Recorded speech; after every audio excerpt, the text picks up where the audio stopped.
Welcome, ladies and gentlemen, to another fascinating episode of Dion's Daily Dose. Your time is valuable, so I'm not going to waste it.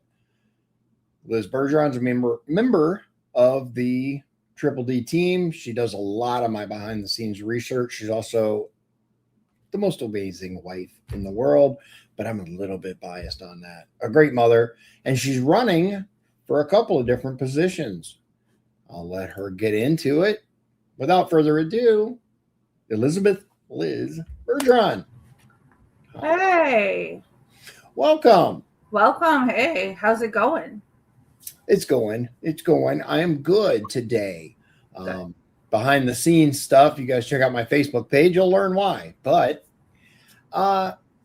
so you're decided to run for office again.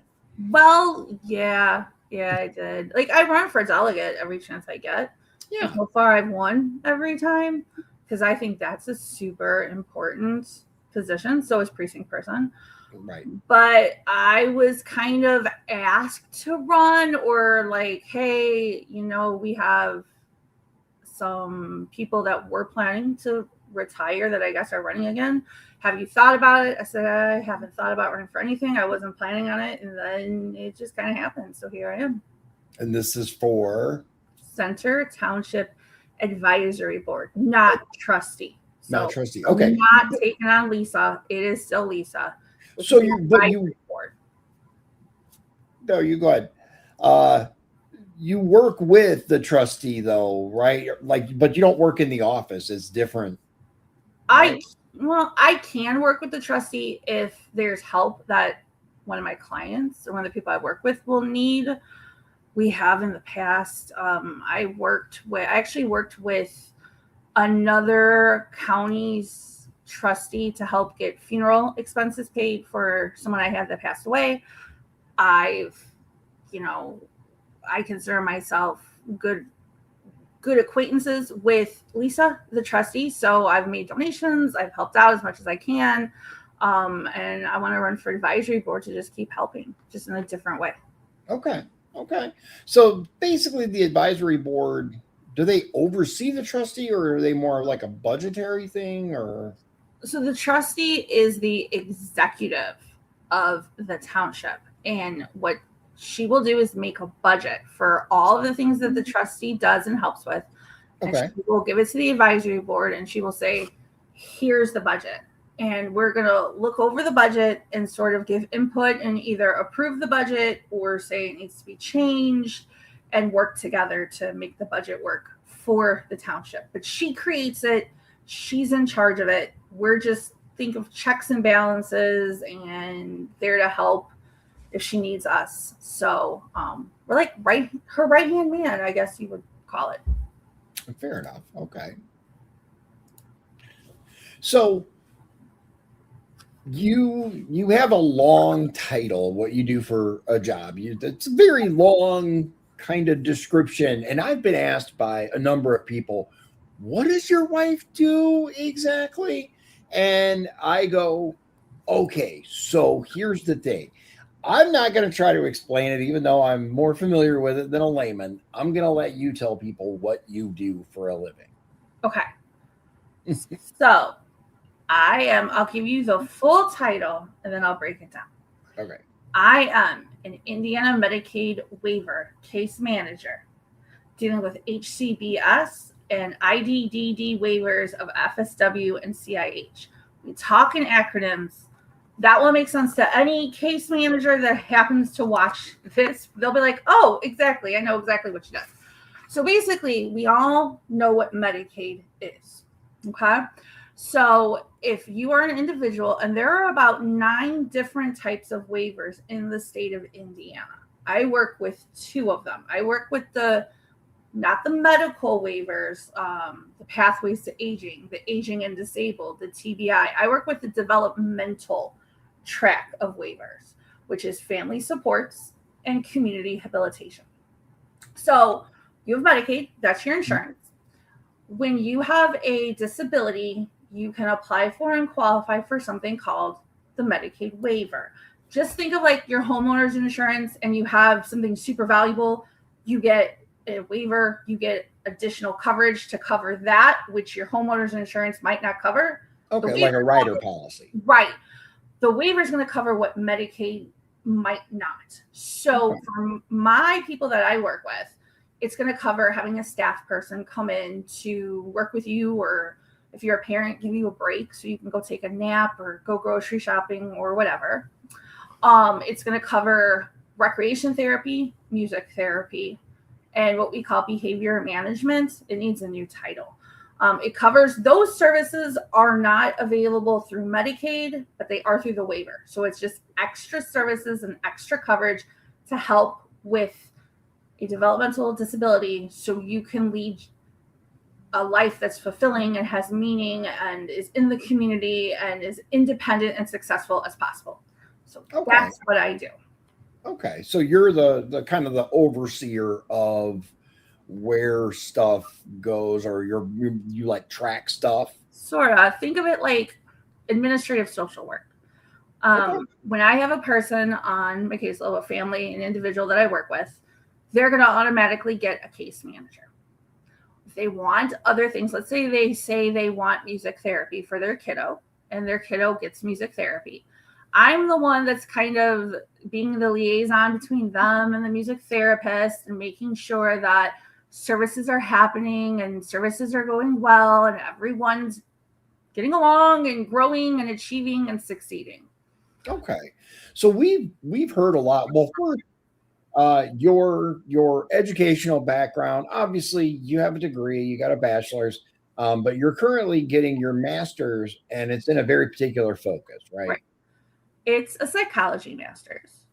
And within psychology, there is a practice called applied behavior analysis. We do it to ourselves every day without even thinking about it. Think about a time where you were in school and you had to study for a test. So you would say, I'm going to study for an hour, and then I'm going to take a break. And then I'm going to do another hour, and I'm going to take a break. That is in the realm of motivation and a whole bunch of other terms I don't want to throw out, but that's part of it too. Okay. So, and with an applied behavior analysis, I am getting 2 specializations, concentrations, autism spectrum disorder and organizational behavior management. Autism spectrum disorder is about autism, and it's what you would mostly see happening in ABA centers. And then organizational behavior management is to help employers understand the needs of their employees, to keep them motivated. How can we boost productivity? How can we retain employment? That is where they would call in organizational behavior management professional. Okay. So to pivot just a little bit, because there's a lot of terms that, that get tossed out, and we're hearing a lot of background noise and a lot of legitimate concern about, I guess, the ability of, like, look at Wisconsin, for example, right? The home health care industry, all these industries up there are rife with fraud because there's no oversight. My question to you is, your job is basically the oversight to make sure that we don't see that as any system. Someone can fraud if they try hard enough, but in general, you keep the fraudsters at bay because you're actually tracking that this stuff's getting done, right? Mm-hmm, absolutely. There's even more of that starting to be required of us, obviously, where I'm constantly checking on, oh, hey, you wanted 10 hours last month. Did you use them all? How's it going? I can't speak for other states. Yeah. I can't speak for even, unfortunately, I think the news broke today that they found some fraud in attendant caregiving. That is in the more medical track.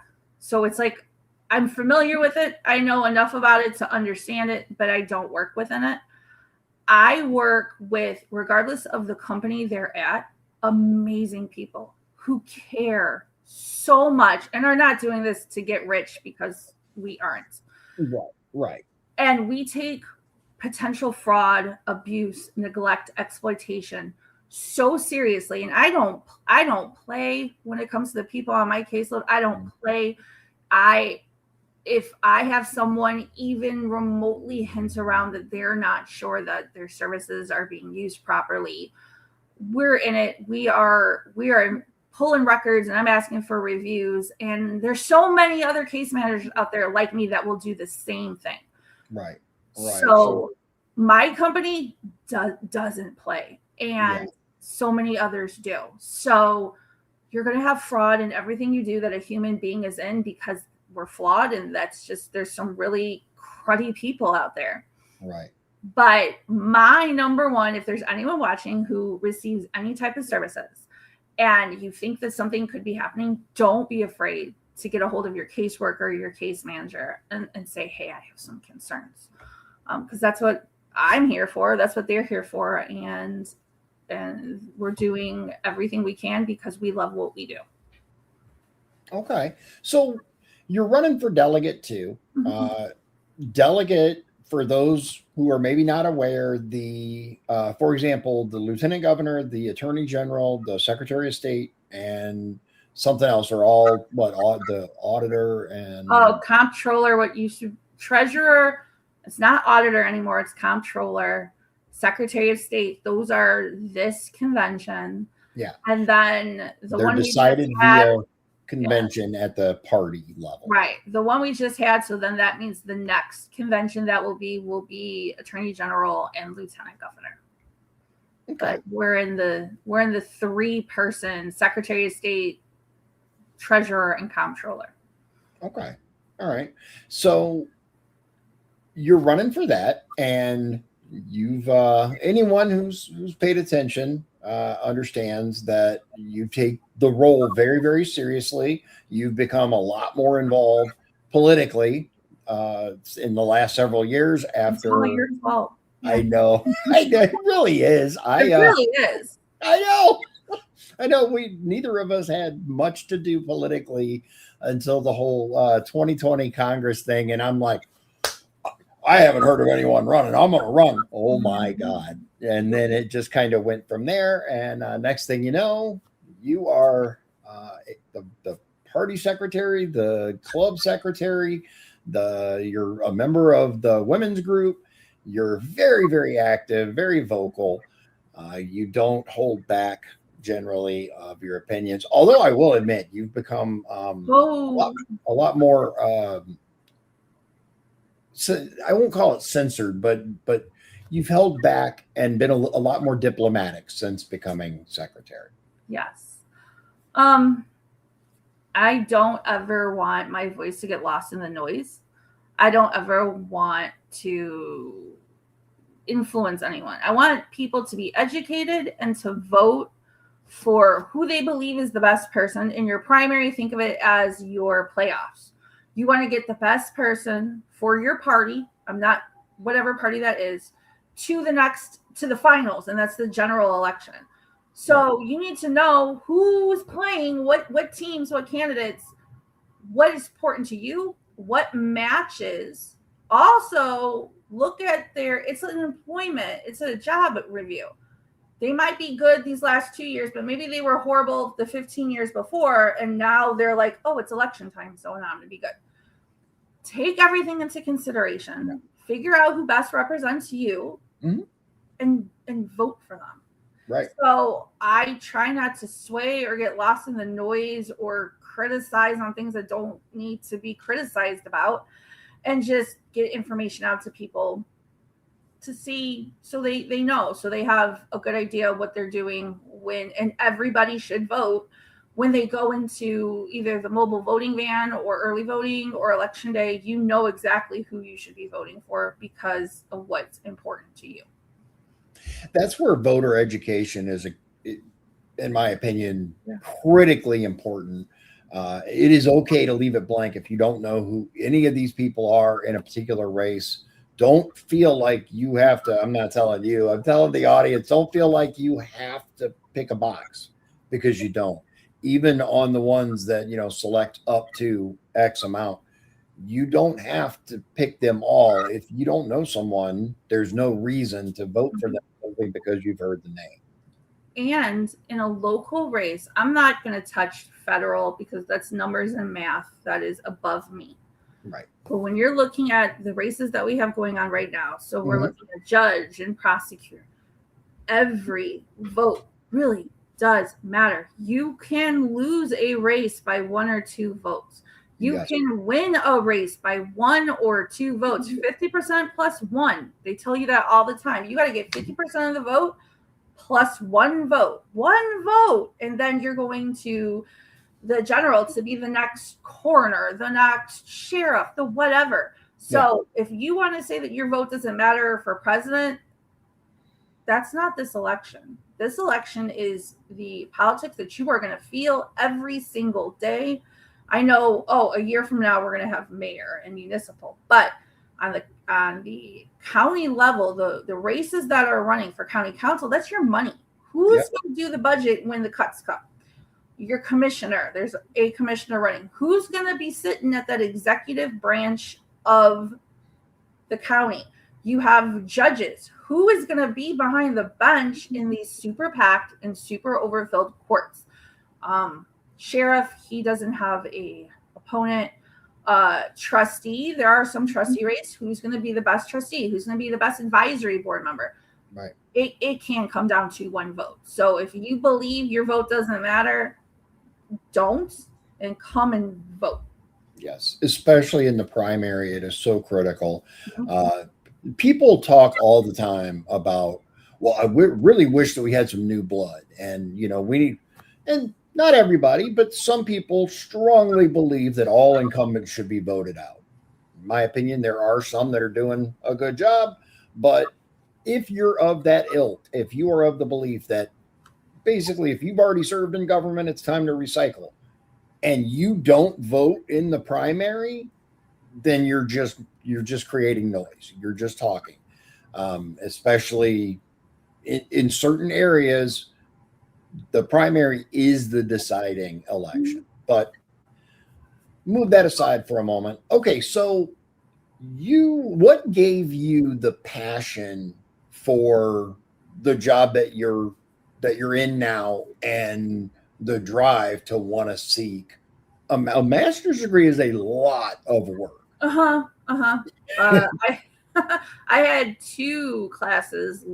So my program is 10 weeks on, 3 weeks off, or 4 weeks, depending on how it flows.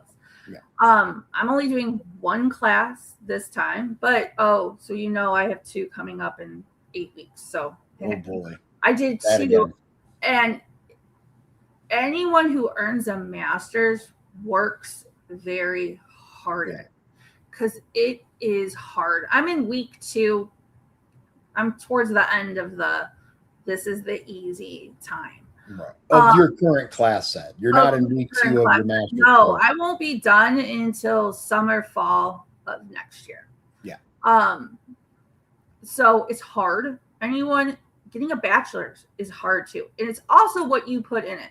So I got my bachelor's from University of Phoenix, and there's a lot of drama around that school where people don't think that it is a real school.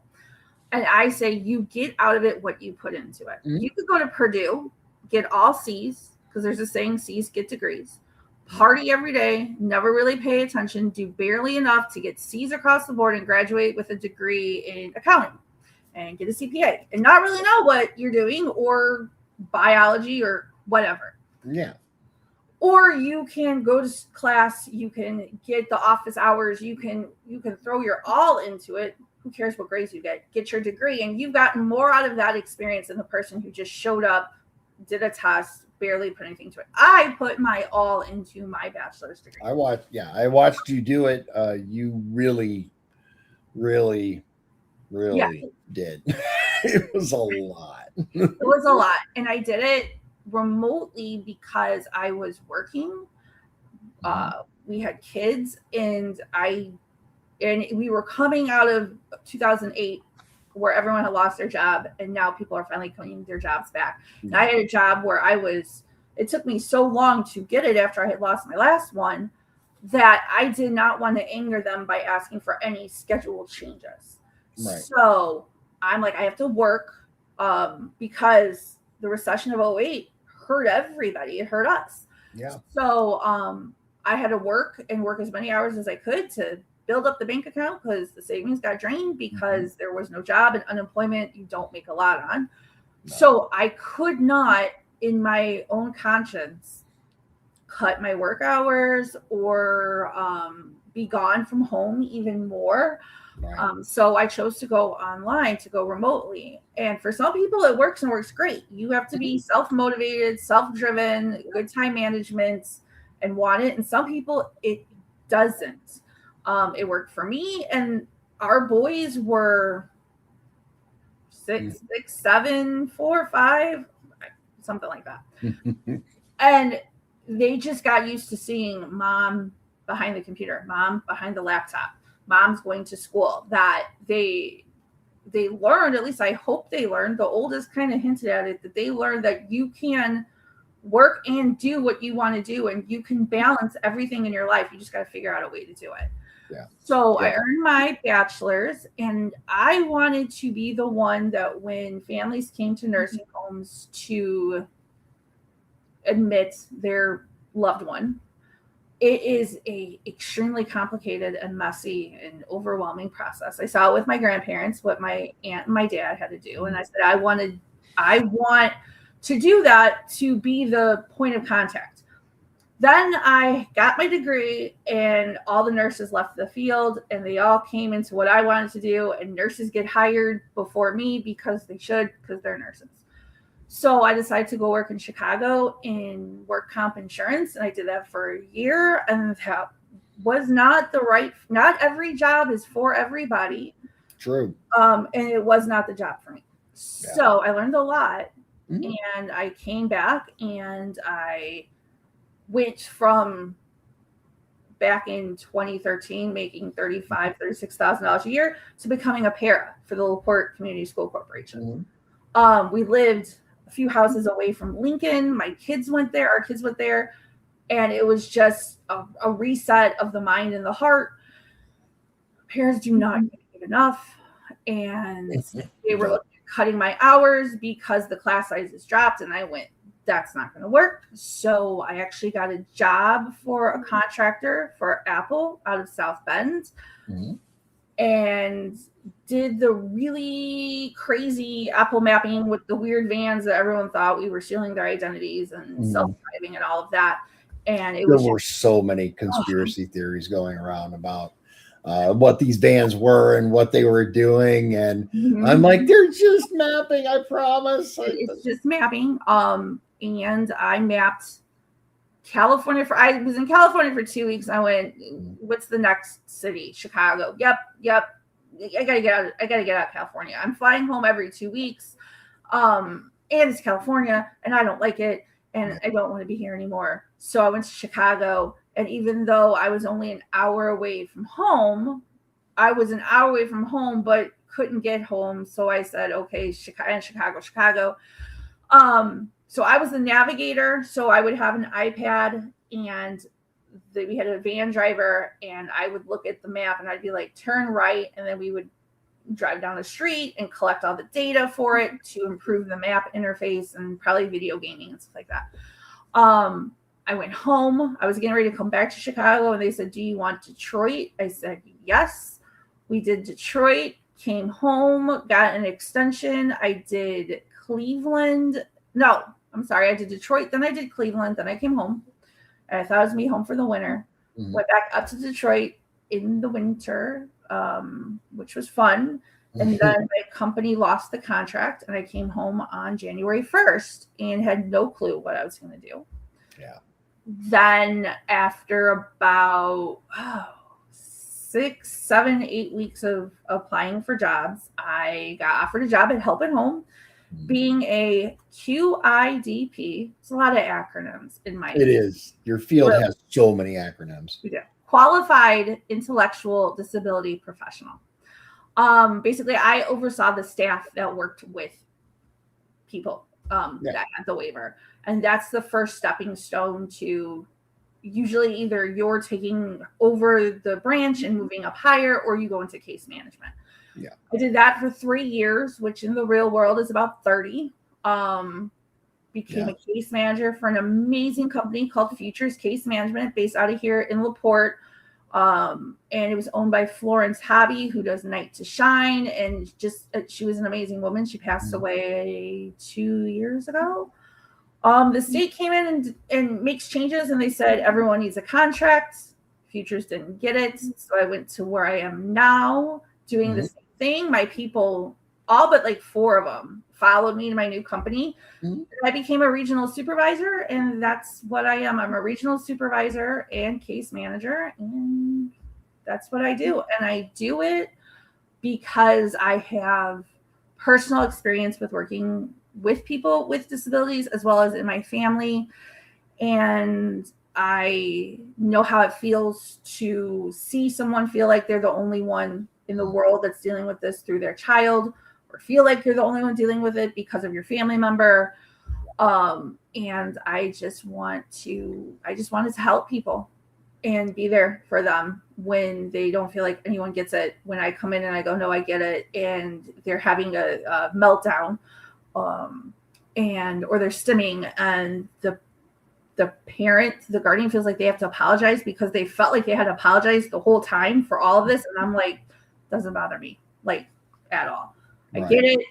I'm here. Let's get the ball moving so we can get them to their best life possible. So a couple of questions. Number one, at least there seems to be on social media, but social media doesn't represent the real world, but it's easy to get, I guess, a false impression that Republicans in general don't care about special needs or the poor or whatever. Obviously, anytime the budget comes up, you have to figure out where money's going to go. That's kind of part of this whole thing. As someone who is obviously working very closely with people with special needs and an entire industry that is focused on that, can you shed some light on why you'd be a good pick for the role you're running for, and B, the I guess false belief that Republicans just don't care about those kind of people? Okay. Well, being a case manager is going to help me be a good board member because you have to be able to read a budget. Like that's like number one. You have to be able to read a budget. County council's budgets are very, very, very big. This is a township budget, which is still big. Center Township population, hold on, I wrote this down, is around 25,000 people. And it is mostly the city of LaPorte, and there's a volunteer fire department. Okay. So there's a lot going on. There's a lot of moving parts, and that's essentially my life. There's a lot of moving parts. There's things happening at all times. You have to be able to understand a budget, anticipate a budget, read a budget. Okay. I can, because I do that at least once a month. I create new budgets every month. 1 month right now, how many you want to do?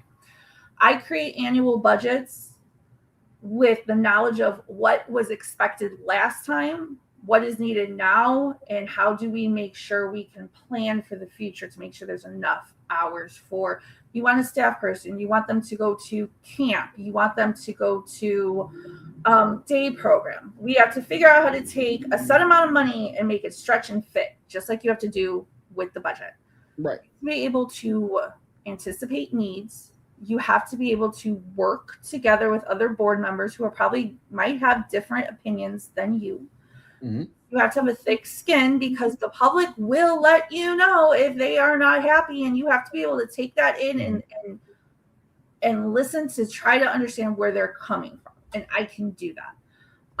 My job gives me amazing work-life balance. I'm very, very thankful for that. Mm-hmm. So I have the time to devote to understanding budgets, understanding what the township trustee needs, potentially helping out more at their office, especially when it gets to be winter and it becomes a warming station.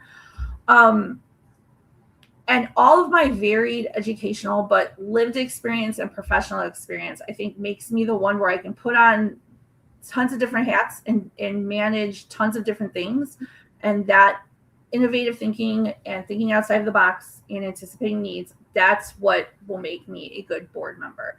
Along with, I respect and admire Lisa so much that I'm not ever going to try to outstage her, because she knows this township in and out, because she's been doing it so long and is so involved. As far as Republicans, the belief that they don't care, there are always going to be people, regardless of their party, that don't care, that say they do and they don't, because it's a campaigning photo op, or they think that that's what they're supposed to say, or they just think that that's what they're supposed to say so people don't think badly of them. Right. I will say that not every Republican, but a majority of Republicans that I know help the community in so many different ways. A lot of times it's behind the scenes, you can't see it, but there is no, at least in the county level, disconnect between people and me, because you're going to see them at the grocery store. The budget and budgetary needs are always going to be an issue, because everything keeps getting more expensive, and our population's growing, which means our population that I work with and is growing. And I think that for me, I never talk politics at work. When I'm with a family, no point, no need to. I don't know what they are. They don't know what I am. That's it. We always, and part of being a Republican is being fiscally conservative and responsible. So we have to look at the state budget, which the two biggest parts of the state budget are education, followed by Medicaid, which is what funds all of this. Right. We can't fund education and we can't fund Medicaid if we allow crazy spending and fraud to just go on, because some hard decisions will have to be made and I don't want to make them. So if we're losing $200 million in fraud, that's $200 million less that we have for our schools and for the Medicaid, whether you are just a person on Medicaid or you're on the waiver. So we have to find where it's going out and going out incorrectly and stop that, plug that hole and bring it back in. I think that you're Republican, so you look at the money and you don't care about people, it is 98% false with your 2% outliers. Right. But it's hard when you have a loved one that has a disability, whether it is an intellectual disability or a physical disability. It is hard. Life is going to be hard. Things are going to be more expensive because insurance sucks and medical costs are rising. And I can say that the industry I work in, we are doing our best to try to do what we can with what we have for our people. I do, whether it's a community resource, whether it's a trustee who has a food bank like Center Township. Mm-hmm. We do the best we can because we truly care about our people and we want them to have everything they can have and everything they can do and get. And we just have to figure out how to make it happen. We are just like moms. It's mostly females. Mom's going to try to make sure everything's taken care of. And that's what we do. Yeah. Your industry is, when I say predominantly female, I mean like vastly predominantly female, right? Yes. And I would say not just case managers, they call them direct service professionals, direct service providers, DSP. They are the workers. They are the ones in the day program.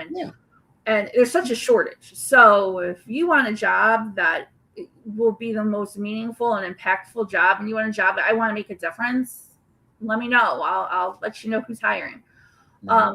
But men typically don't go into these fields. There's not a lot of male behaviorists. There are some, and those are the ones that are more in the psychology.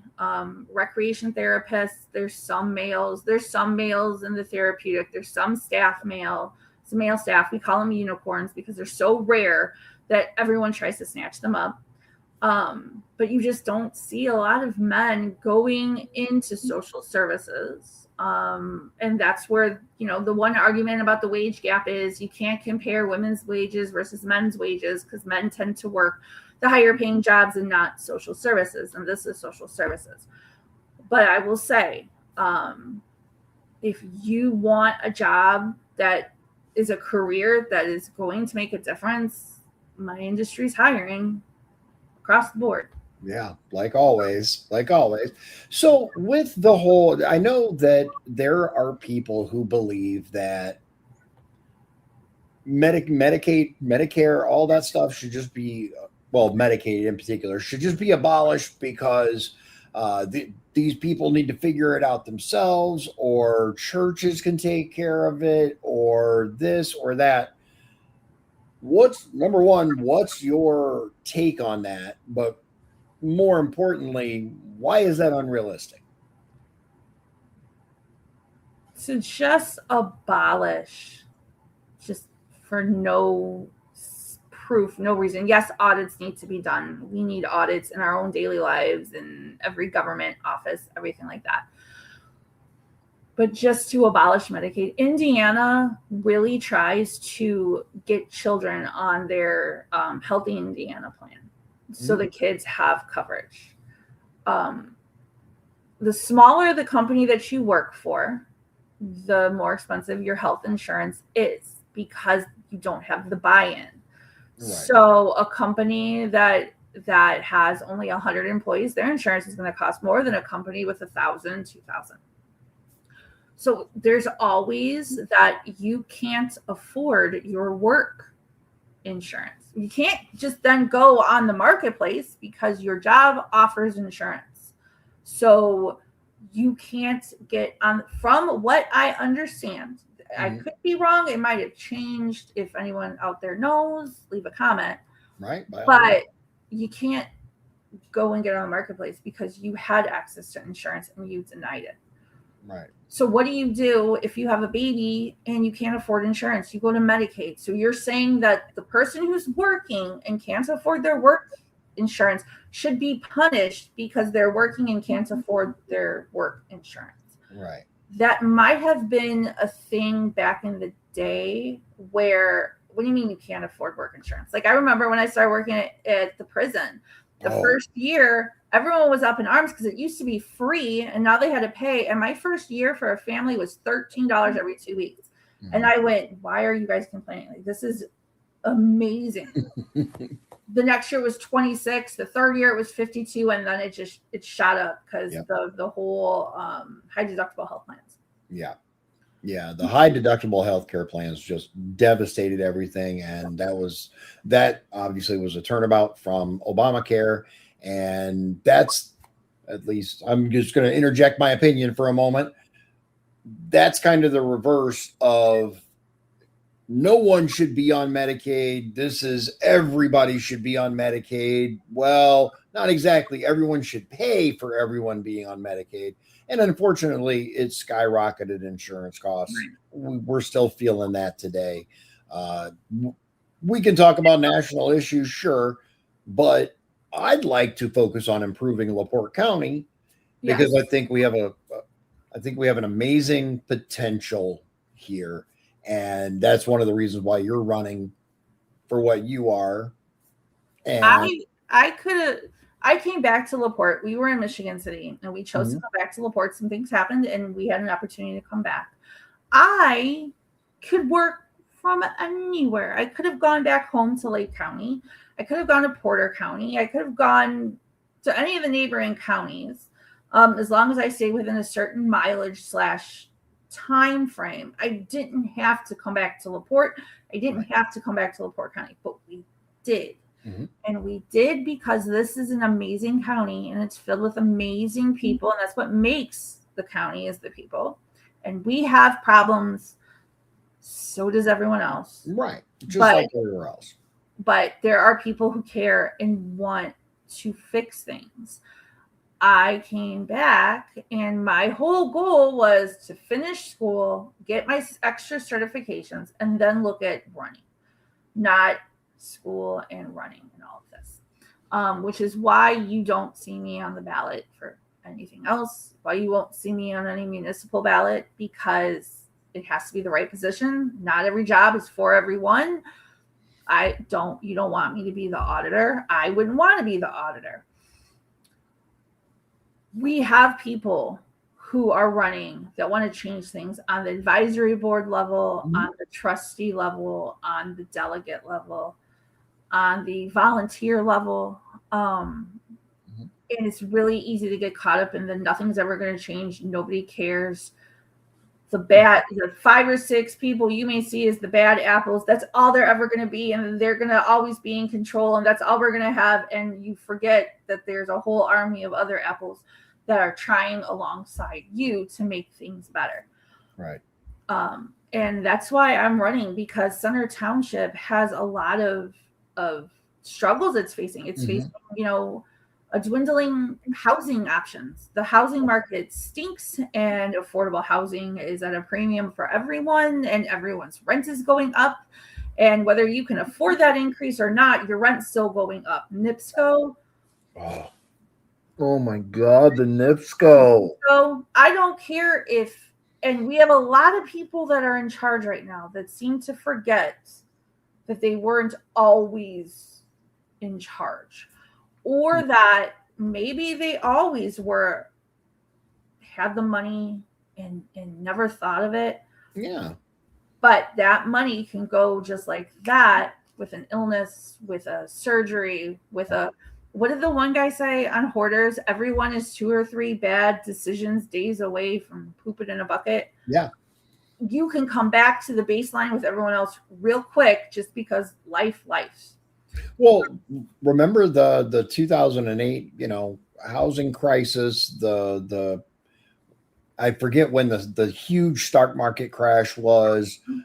They had people that, all these McMansions. You remember all the McMansions that people were popping up with the .com, bubble burst, and then all of a sudden, all these huge, ugly houses were up on the market for sale, and all of a sudden, they were regular people again. Right. They didn't have millions of dollars, at least in digital value, and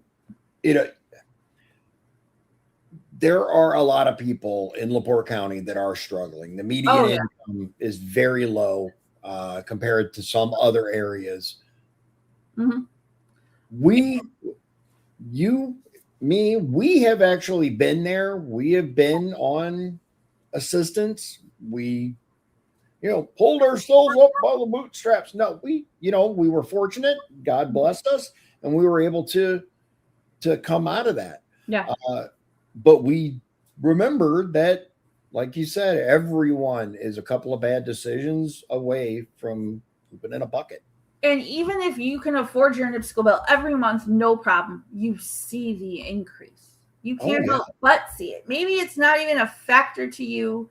And like I think Ed Soliday said, I pay my NIPSCO bill and it's high in the winter and low in the summer. I don't know, whatever he rambled about. Yeah.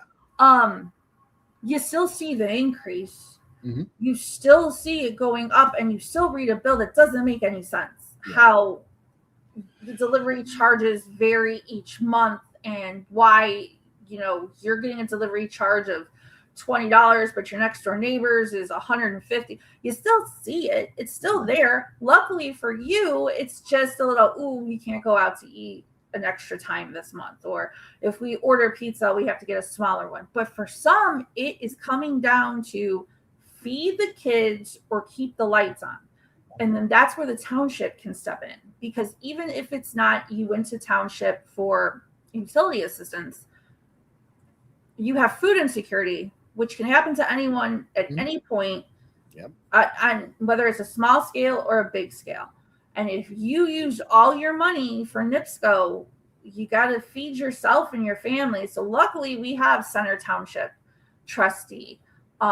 We have the Salvation Army that Michigan City and LaPorte combined. They ran a very, very successful food program in Michigan City. They're going to bring that to LaPorte. So luckily we have that and other great food pantries. We have resources that need to also be announced more and shared more. but everybody is going to feel, whether it's Senate Bill 1, your property taxes go up, your NIPSCO go up, your rent goes up. Our rent skyrocketed when we were renting. Oh, yeah. Just because they felt like it. So it went from, it doubled.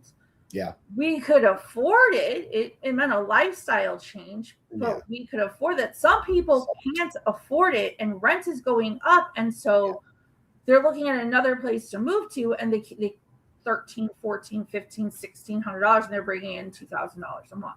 Right.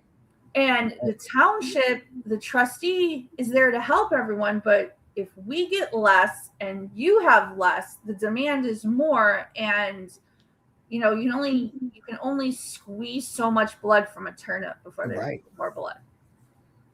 So understanding that, I think, makes me also a good board member, because I had my son at 21. I wasn't married.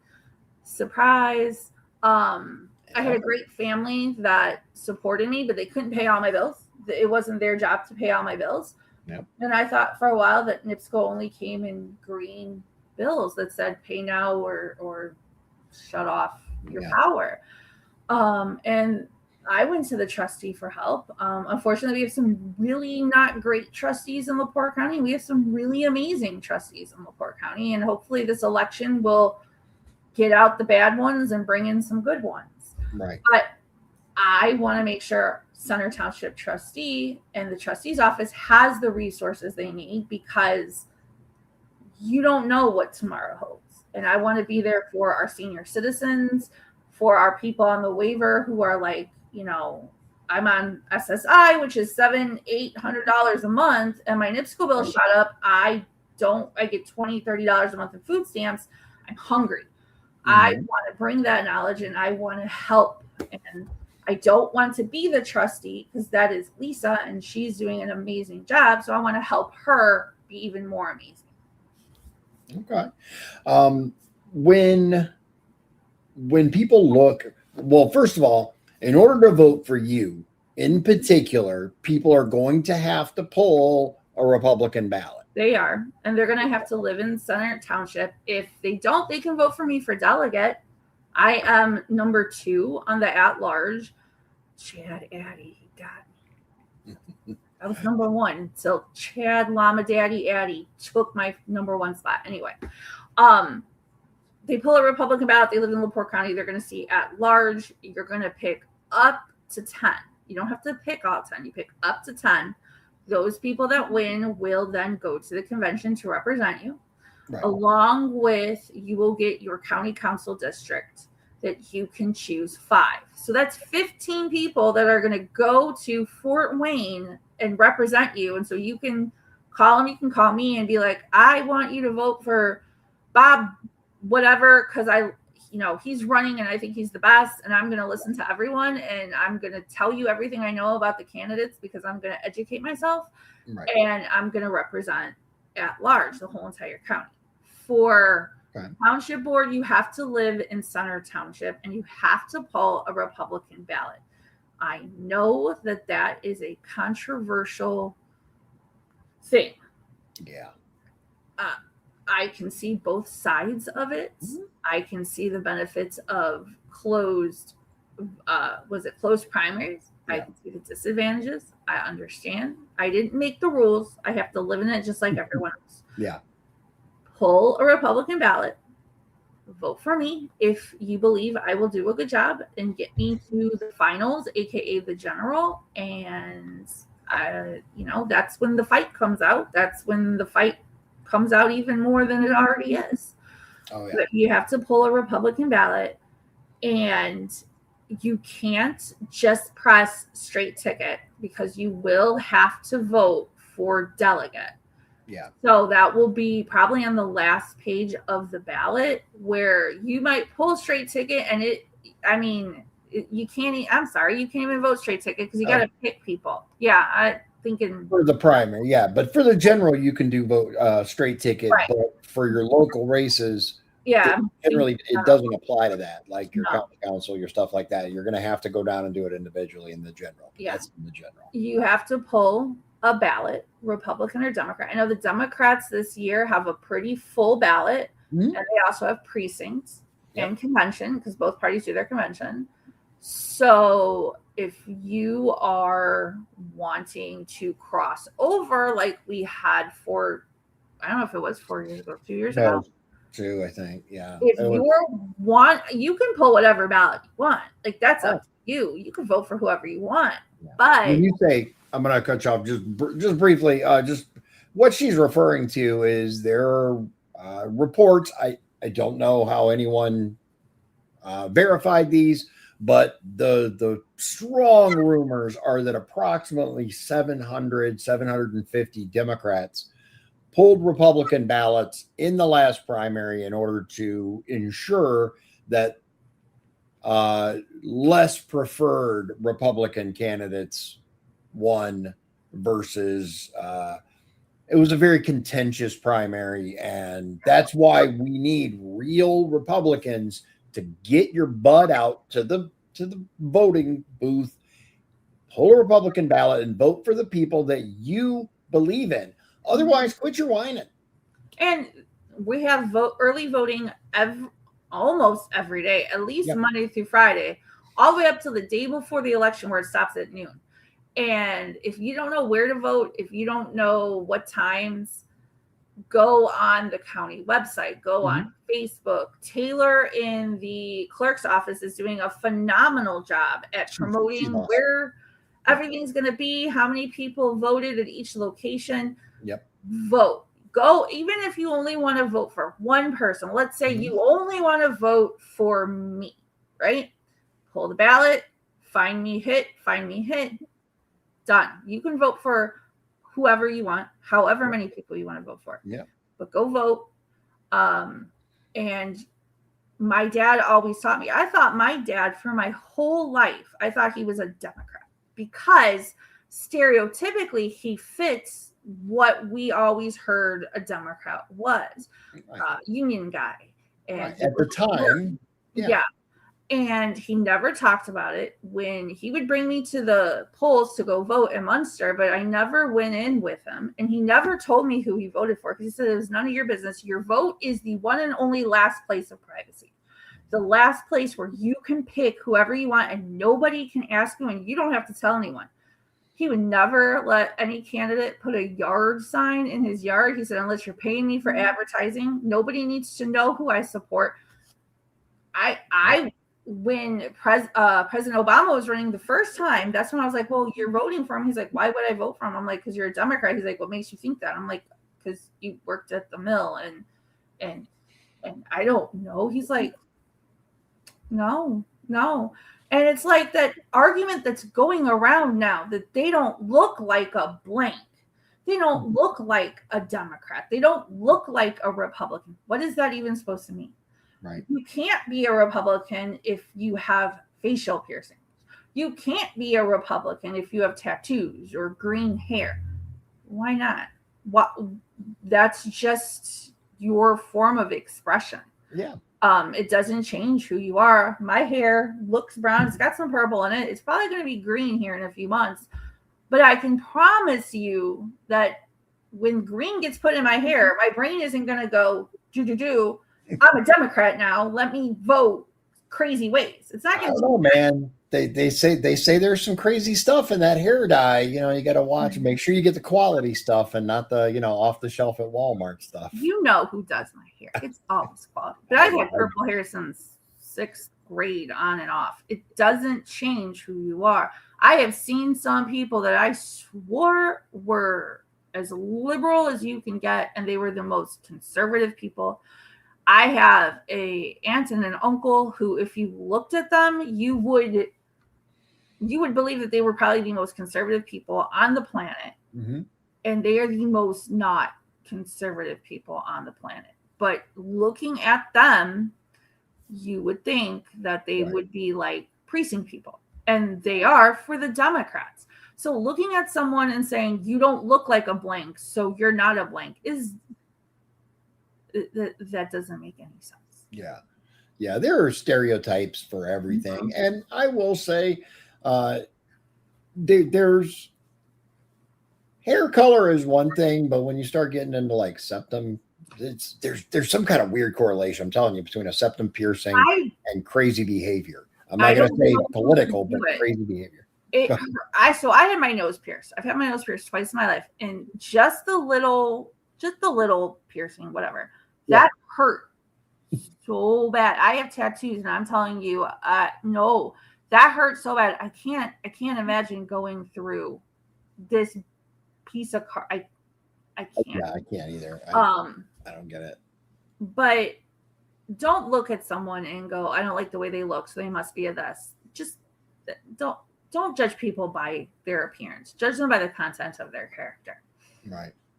Right. And that's really kind of the entire theory behind the foundation of the Republican Party. A lot of people don't understand that, but it's true. People should be judged on merit, not the color of their skin or the way they talk or the things that, they might wear, but beliefs and what do you bring to the table. For you, obviously, you bring many years of experience with budgets and caring for the less fortunate. You have a history of being less fortunate at short periods in your life. Part of it, and we were together. I mean, we were broke. I mean, broke as a joke. There was a period where we had both ended up losing our jobs within a very short amount of time of each other. And it was crazy. A lot of people were going through the same thing. They were. It was awful. It wasn't anything that we did. It was just the way it was. And we had to learn to hustle. And we both had and have amazing families who provided emotional, financial, mental support, sounding boards, all of that, and our faith got us through. And you learn how to make things stretch, like when you make a giant cake that doesn't get eaten, and so that turns into your breakfast and your lunch and your dinner for a week. We talked about the pirate ship cake before. No. The water looks so good in the pictures. It looks great in the photos, but no. And I think that's also important too, because you know where other people are coming from. Because if you've never struggled, and that can still be applied. Like, some people's struggle is different than you. So if you've never had that struggle, you don't understand. But if you've struggled, you understand. You can relate. And you can maybe say, have you thought of this? Or have you thought of that? But they didn't. And they go, oh, let me think of that. And it helps. Right. But I believe up and down our full ballot for the Republican primary, we have people who really care and really want to make some changes. And it's just a matter of, do the changes you see align with their changes or the other person's changes? That's exactly. That's really what it comes down to. There are 6 people running for a 3-person board. So that tells you that this is an important race, because if it wasn't an important position, people wouldn't be running for it. Right. So you just have to look at the people and say, this is what's important to me. This is what matters. I agree with them. I think they have the best plan. I'm voting for Bob over Dave. Right. I'm voting for Liz over everybody. So what it comes down to, just so everyone's aware, this particular race, like she said, has 6 people, and there's only 3 spots, and that's just for the general. This isn't picking the board. This is picking the Republican candidates that are going to the general to go on. But you don't have to pick all 3. You have to pick all 3. If you don't want. You pick 1, 2, 3.